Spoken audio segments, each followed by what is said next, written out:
m'appelle James, je suis hypnothérapeute et coach de vie et également formateur en hypnose depuis 5 ans. En fait, j'ai commencé à l'hypnothérapie lorsque j'étais moniteur auto-école. À partir de là, j'ai voulu aider mes élèves à réussir le permis. De fil en aiguille de la gestion du stress, j'ai commencé à faire la gestion des phobies, etc. et des traumas pour les aider. On me voit pour les problématiques de type phobique, toutes les phobies, les traumas, alors que ce soit des traumas liés à l'enfance ou des traumas liés plutôt à la vie professionnelle, les maladies longue durée pour les symptômes, etc. En fait, les effets bénéfiques de l'hypnose sont relativement simples, puisque lorsqu'on est en état d'hypnose, tous les filtres sont enlevés, les filtres de la conscience. Ce qui fait que le cerveau a une nouvelle approche du problème. C'est après, en sortant d'hypnose, qu'il se rend compte, en fait, ayant déjà vécu l'hypnose, la problématique d'une façon différente, et bien, en fait, dans le réel, il se trouve complètement libéré et il n'a plus peur, par exemple dans le cas des phobies, ou si c'est le cas d'une maladie longue durée avec les symptômes sont totalement amoindris.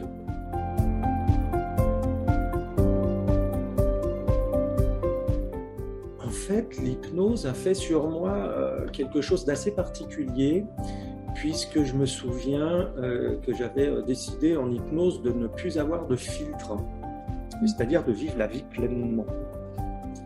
Et mon cerveau l'a compris d'une telle façon que depuis que j'ai commencé mes études d'hypnose, je suis dans l'incapacité de mettre des lunettes de soleil. En fait, j'ai assisté à 2 petits miracles. Le premier, c'est un pompier qui avait la peur du vide, ce qui est assez gênant, et qui m'a envoyé juste après la séance une photo, un selfie sur la grande échelle.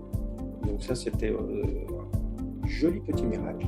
Et le second, qui était un peu plus complexe, était une personne qui avait eu des attouchements sexuels par son père en étant jeune.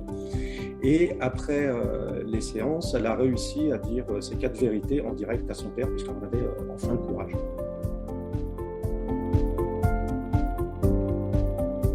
Alors en fait, c'est pour tous les âges, de 7 à 77 ans, et il y a en majorité un profil plutôt féminin. Eh bien, en exemple concret, j'ai le cas d'une jeune fille de 11 ans qui était phobique de l'avion, ce qui était un peu gênant puisqu'elle devait prendre l'avion une semaine après pour partir en vacances.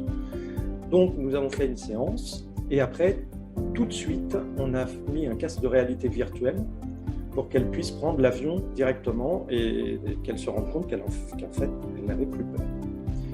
Le deuxième exemple est le fait d'une personne qui était amaxophobe, c'est-à-dire qu'elle avait la peur de rouler. Suite à un accident, elle ne roulait plus qu'à 30 km/h partout, donc même sur autoroute. Ce qui fait qu'après la séance, elle a pu rouler totalement normalement.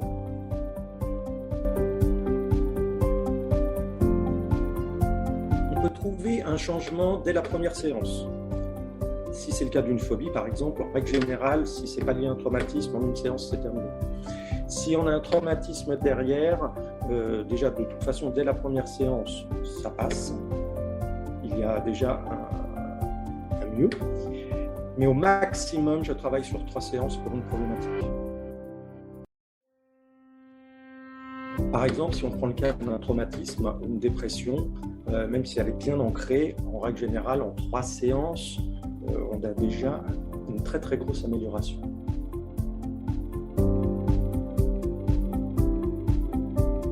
En fait, la séance se passe de la manière suivante. Vous savez quand vous arrivez, mais vous ne savez jamais quand vous allez la terminer. Parce que le but d'une séance de thérapie de cette sorte, c'est de mettre le maximum d'informations à plat afin qu'on sache par où travailler. Donc, les séances ont un début, mais pas de fin. C'est-à-dire qu'elles peuvent durer de 1 heure à 3 heures. Vous êtes toujours maître de vous-même en hypnose. Nous ne faisons pas de l'hypnose de spectacle, donc je ne vais pas vous demander votre numéro de carte bleue, ni vous transformer en poule.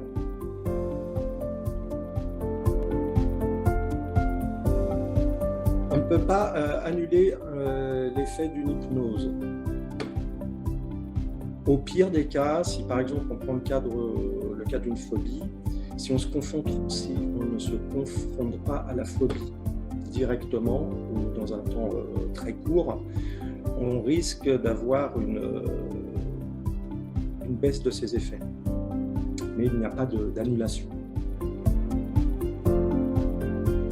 Eh bien, dans ma pratique, faisant également du coaching de vie, je mélange les deux, c'est-à-dire que je fais de l'hypno-coaching.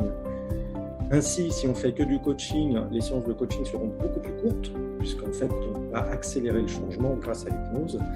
Et inversement aussi, si j'intègre le coaching dans l'hypnose, ça permet à l'extérieur d'avoir un travail plus concluant. De plus, je fais des séances de coaching et d'hypnose en langue des signes pour les personnes sourdes et muettes. Je prends tout mon temps afin de faire une séance. C'est-à-dire que la séance peut durer de 1 à 3 heures pour le même prix. C'est-à-dire qu'il n'y a pas un tarif horaire, on prend tout notre temps pour trouver le problème et trouver ensemble la solution pour le résoudre.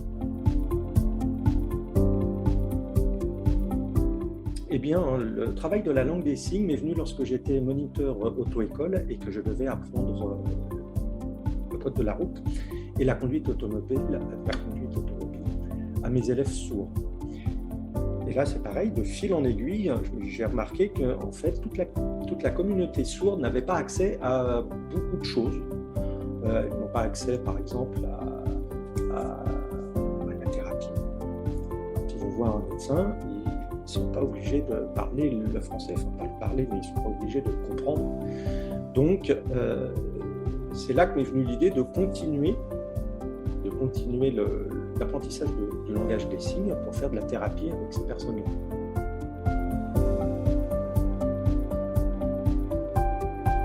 L'hypnose, si c'est un symbole ou une action, je dirais que c'est faire tomber les murs pour vivre pleinement sa vie.